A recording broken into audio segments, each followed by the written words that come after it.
बिस्मिल्लाहिर्रहमानिर्रहीम। Welcome to the cook with Noore. अस्सलाम वालेकुम।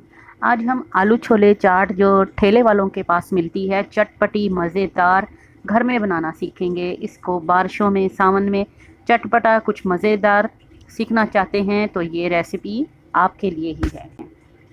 आज मैंने चने बॉयल किए थे। चनों में मैंने नमक डाल के तो इनको बॉयल किया है। सारी रात इसको भिगो के रखा था और नमक डाल के हमने इनको फुल डन यानी कि बॉयल कर लिया।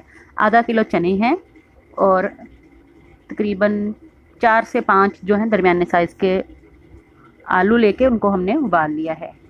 लोबिया है हमारे पास उबला हुआ 1 कप जितना। लोबिया ठेले वालों की जो चाट होती है उसमें ये लाजमी डालते हैं, तो ऑप्शनल है, अगर आपके पास है तो डाल दीजिएगा, अगर नहीं है तो आप ना डालिए। पहले इन तीनों चीज़ों को अच्छी तरह से मिक्स कर लेंगे। अब इसके साथ ही इसके अंदर मैं शामिल करने लगी हूँ प्याज, जो थोड़ा सा मैंने रफली काटा हुआ है, गाजर है, टमाटर बीज निकाल के, और एक शिमला मिर्च। चारों चीज़ें इसके अंदर शामिल कर देंगे। गाजर मैंने अपनी तरफ से डाली है, आप चाहें तो गाजर स्किप कर सकते हैं।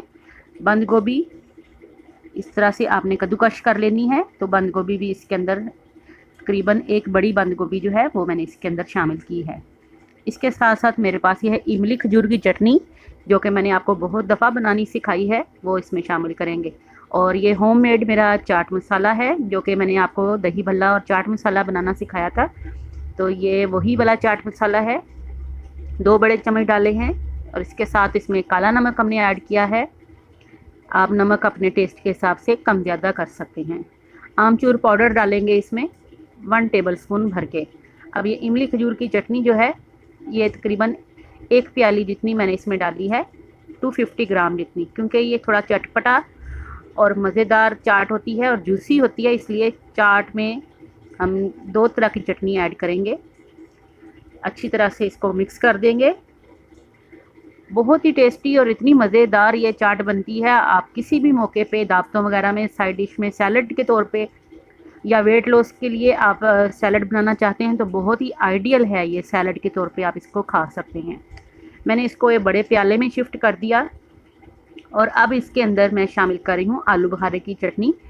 और ये मीठी वाली चटनी है, पहली मैंने जो डाली थी वो थोड़ी सी खट्टी चटनी थी, अब ये आलू बुखारे की मीठी चटनी है। आप खुबानी की या मीठी डालना चाहें तो वो भी डाल सकते हैं। अच्छी तरह से मैंने इसको मिक्स कर दिया। अब ये बिल्कुल परफेक्ट हमारी जो है, बिल्कुल ठेले वालों की तरह की चाट जो है ये तैयार हो गई है। अगर आप कमर्शियल स्टाइल में इसको सेल करना चाहें, बनाना चाहें, तो ये क्वांटिटी जो है ये तकरीबन 20 से 25 लोगों के लिए काफ़ी होती है, जो कि हमने बनाई है। तो ज़रूर इसको बनाइएगा, ज़रूर ट्राई कीजिएगा। बारिशों में, मानसून में, सावन के महीने में ऐसी चटपटी चाट ज़रूर ट्राई कीजिएगा। दुआओं में याद रखिएगा। अल्लाह हाफिज़।